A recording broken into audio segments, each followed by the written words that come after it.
Assalamualaikum warahmatullahi wabarakatuh. Saya Aprili Kurnia Fatmawati dengan NIM 2005011110150, kelas manajemen pemasaran 1D. Di video ini saya akan menjawab soal-soal ujian akhir semester manajemen pemasaran 1. Jawaban soal nomor 1, teori. Menurut DANS 2001, perusahaan besar karena memiliki sumber daya yang tergolong memadai berada pada posisi yang lebih baik. Tidak demikian halnya dengan UMKM yang merupakan pelaku ekonomi terbesar terutama di sejumlah negara berkembang. Di dalam literatur, UMKM sering dikategorikan sebagai yang terbelakang dalam hal teknologi. Dengan sumber daya yang serba kekurangan dibandingkan dengan mitranya yang lebih besar, UMKM melakukan investasi untuk teknologi dengan cara yang lebih anarkis, dipandu lebih banyak oleh persepsi pribadi manajer dan administrasinya daripada kebijakan atau petunjuk yang dibuat oleh bagian sistem informasi. Teori yang kedua, menurut Blili 1993, lemahnya sumber daya dan kebijakan anarkis tidak hanya berdampak pada cara UMKM melakukan investasi di bidang sistem informasi, tetapi juga UMKM memelihara dan meremajakan sistemnya. Jika pada perusahaan besar pemeliharaan dan peremajaan selalu dihubungkan dengan revisi terstruktur, audit, dan proses pencegahan berkala, UMKM banyak tergantung pada sikap positif manajernya. Menurut Tong 1997, sistem informasi UMKM pada dasarnya memiliki persamaan dengan sistem informasi perusahaan besar. Perbedaannya terdapat dalam hal penggunaan dan kendala yang dihadapi. Semua organisasi berhadapan langsung dengan masalah seperti waktu, biaya, dan keterampilan sistem informasi. Dan hal itu menjadi lebih signifikan bagi UMKM. Berdasarkan beberapa teori yang saya paparkan tadi, dapat ditarik kesimpulan bahwa berbagai ahli menemukan bahwasannya terdapat perbedaan penggunaan sistem informasi antara perusahaan besar dengan UMKM. Opini. Kemudian, berdasarkan pendapat saya, sistem informasi pemasaran dapat digunakan oleh semua perusahaan, tidak terkecuali perusahaan skala kecil atau yang sering disebut dengan UMKM. Namun, tentunya terdapat perbedaan penggunaan sistem informasi yang dimiliki antara perusahaan besar dengan UMKM ini. Karena dari skala perusahaannya saja sudah berbeda, tentunya sistem informasi pemasarannya juga berbeda. Menurut saya, perbedaan mendasarnya terletak pada, pertama, biaya atau modal yang dimiliki UMKM yang masih relatif kecil dan terbatas. Kemudian, kedua, pada sumber daya manusia yang cenderung lebih lemah dan sedikit jika dibandingkan dengan perusahaan besar. Saya akan menjelaskan sedikit lebih detail tentang keduanya. Pertama, biaya atau modal yang dimiliki UMKM tentunya relatif lebih kecil dibandingkan dengan biaya atau modal perusahaan besar. Sehingga hal ini dapat menghambat pengembangan, pemeliharaan, dan juga pembaruan sistem informasi dalam UMKM tersebut. Kalaupun terdapat sistem informasi dalam UMKM, tentunya akan relatif lebih sederhana jika dibandingkan dengan perusahaan besar, dikarenakan keterbatasan biaya atau modal tersebut.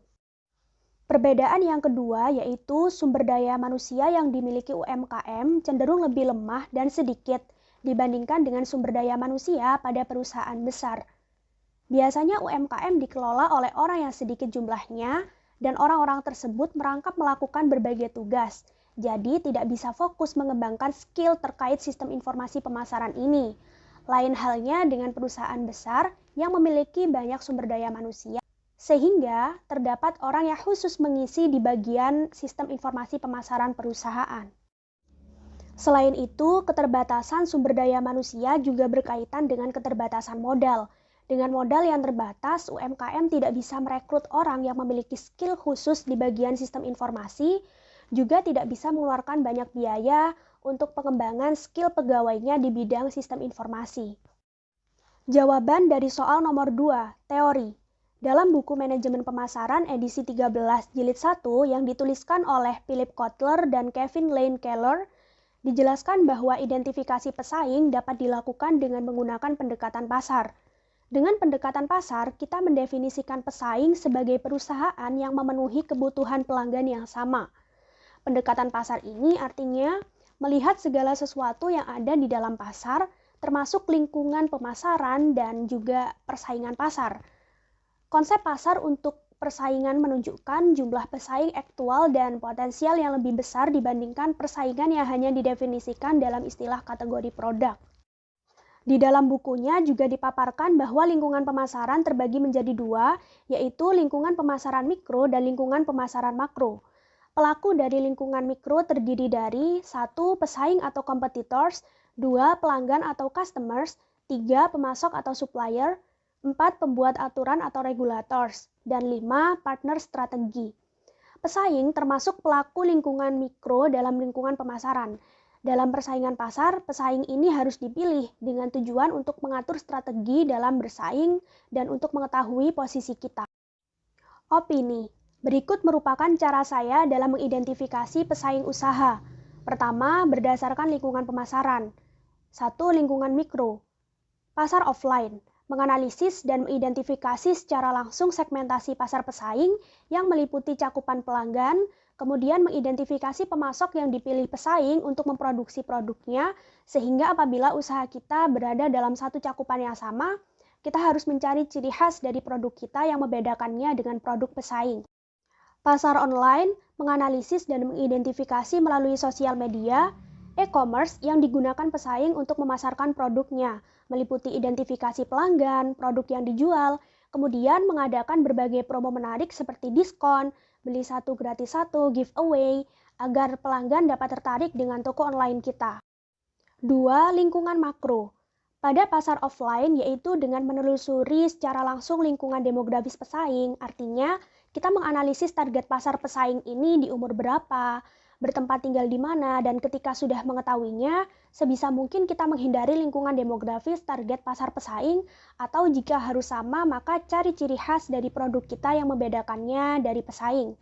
Kemudian pasar online, yaitu dengan melihat pengikut dari akun pesaing, misalnya dari akun Instagram, Shopee, dan akun e-commerce lainnya yang digunakan berjualan oleh pesaing. Kita memantau target pasar dan yang membeli produk pesaing ini dari kalangan apa. Yang kedua, persaingan pasar. 1.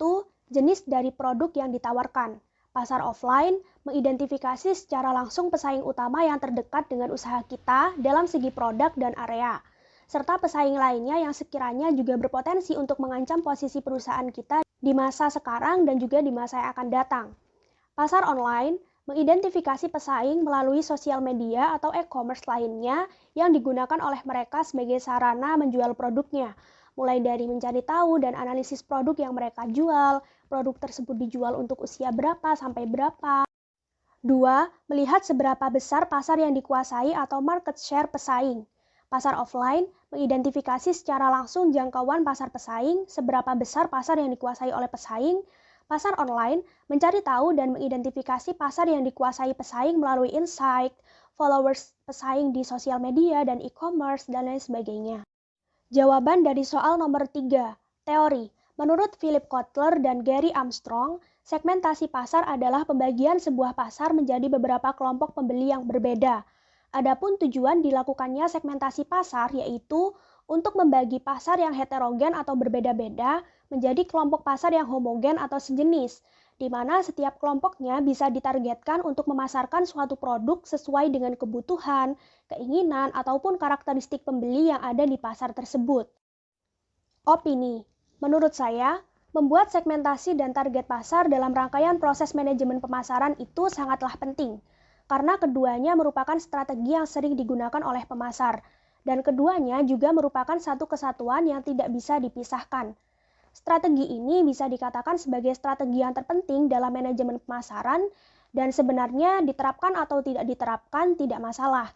Akan tetapi apabila tidak menerapkannya, pasti juga akan berbeda dengan yang menerapkannya, terutama terkait efektivitas dan efisiensi kita sebagai seorang pemasar. Kemudian sejauh manakah kepentingan dari pembentukan segmentasi dan target pasar? Tentunya sangat penting, karena berkaitan erat dengan pemasaran produk yang kita jual, serta dengan segmentasi dan targeting kita bisa melihat apa yang konsumen inginkan, lalu kita bisa menyesuaikan usaha atau bisnis kita dengan kemauan konsumen tersebut. Dan apabila kita sudah mengetahui minat konsumen tiap-tiap segmen, maka kita dapat membuat strategi yang disesuaikan dengan minat serta kemampuan kita sebagai pemasar, sehingga tingkat efisiensi kita dapat maksimal dan usaha yang kita lakukan tidak sia-sia. Dalam artian, ketika kita tidak melakukan segmentasi pasar dan asal memasarkan produk yang kita jual tanpa adanya strategi, bisa saja produk yang kita jual ini tidak diterima oleh pasar sehingga usaha kita sia-sia. Dengan demikian, segmentasi dan targeting ini penting karena kita dapat berfokus pada segmen yang kita targetkan. Jawaban dari soal nomor 4A, teori. Di dalam rangkaian proses manajemen pemasaran, terdapat proses pemasaran yang merupakan suatu langkah-langkah yang dibutuhkan oleh perusahaan dalam kegiatan pemasaran. Langkah-langkah tersebut terdiri dari, pertama, pemasar harus memahami pasar dan kebutuhan serta keinginan pelanggan. Kedua, pemasar merancang strategi pemasaran yang digerakkan pelanggan dengan tujuan untuk mendapatkan, mempertahankan, dan menumbuhkan pelanggan sasaran. Ketiga, pemasar membangun program pemasaran yang benar-benar memberikan nilai unggul. Keempat, membangun hubungan pelanggan yang menguntungkan dan menciptakan kepuasan pelanggan. Dan kelima atau terakhir, perusahaan mendapatkan hasil dari hubungan pelanggan yang kuat dengan menangkap nilai dari pelanggan. Opini. Langkah pertama yang saya lakukan dalam memasarkan produk kedai Bayu adalah melakukan perencanaan mendasar terkait pemasaran.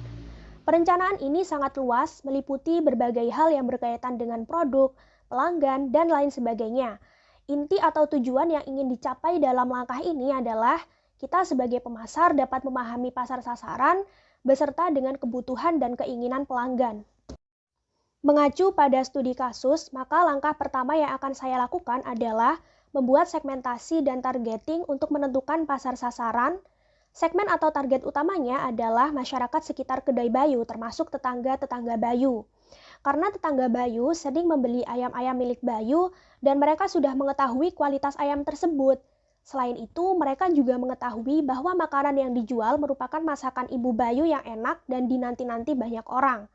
Setelah melakukan segmentasi dan targeting, saya akan memahami pasar sasaran tersebut beserta keinginan pelanggan dalam pasar sasaran tersebut, sehingga produk dapat difokuskan sesuai dengan keinginan dan kebutuhan pasar sasaran. Jawaban dari soal nomor 4B, teori. Menurut Kotler, targeting diartikan sebagai kegiatan menentukan pasar sasaran, yaitu tindakan memilih satu atau lebih segmen untuk dilayani. Opini. Berikut merupakan cara menentukan segmen dan target pasar berdasarkan studi kasus. Yang pertama, segmentasi berdasarkan kebutuhan. Mengelompokkan pelanggan ke dalam beberapa segmen berdasarkan kebutuhan dan manfaat yang sama yang diinginkan pelanggan dalam menyelesaikan masalah konsumsi tertentu. Pelanggan sasaran kedai Bayu dikelompokkan ke dalam beberapa segmen sesuai dengan kebutuhan dan manfaat yang diinginkan. Kedua, identifikasi segmen. Untuk setiap segmen berbasis kebutuhan, ditentukan kelompok demografis, gaya hidup, dan perilaku penggunaan mana yang membuat segmen itu berbeda dan dapat diidentifikasi atau ditindaklanjuti. Dari segmen yang telah diperoleh Bayu, dilakukan identifikasi untuk melihat segmen mana yang mempunyai ciri khas sehingga bisa ditindaklanjuti. Ketiga, daya tarik segmen. Menggunakan kriteria daya tarik segmen yang sudah ditentukan sebelumnya, seperti pertumbuhan pasar, intensitas persaingan, dan akses pasar. Menentukan keseluruhan daya tarik setiap segmen yang telah diperoleh Bayu pada langkah pertama tadi. Keempat, profitabilitas segmen. Menentukan profitabilitas segmen, melihat dan menganalisis segmen mana yang menghasilkan keuntungan tertinggi. Kelima, positioning segmen. Untuk melihat segmen, diciptakan proposisi nilai dan strategi positioning harga produk berdasarkan kebutuhan dan karakteristik unik pelanggan segmen tersebut. Keenam, acid test segmen. Menciptakan jalan cerita segmen untuk menguji daya tarik setiap strategi positioning segmen. Ketujuh, strategi bauran pemasaran. Memperluas strategi positioning segmen untuk mencakup semua aspek bauran pemasaran yang meliputi produk, harga, promosi, dan tempat. Jawaban dari soal nomor 4C. Dalam menjalankan kedai ini ke depannya, seharusnya Bayu menerapkan semua proses pemasaran dengan baik dan benar. Selain itu, ditambah dengan penerapan berbagai strategi pemasaran agar proses yang dijalankan Bayu dapat berjalan dengan efektif dan efisien, serta mendapatkan hasil akhir yang memuaskan dan sesuai dengan target awal. Dan juga harus didukung dengan perbaikan mutu dan kualitas produk yang dijual Bayu, misalkan dengan memperbaiki dan meningkatkan mutu, kualitas, dan cita rasa makanan, Dan yang paling penting adalah menemukan ciri khas yang membedakan kedai Bayu dengan kedai-kedai lain yang menjual menu serupa. Demikian yang dapat saya sampaikan dalam video ini. Saya mohon maaf atas segala kesalahan dan juga kekurangan. Terima kasih. Wassalamualaikum warahmatullahi wabarakatuh.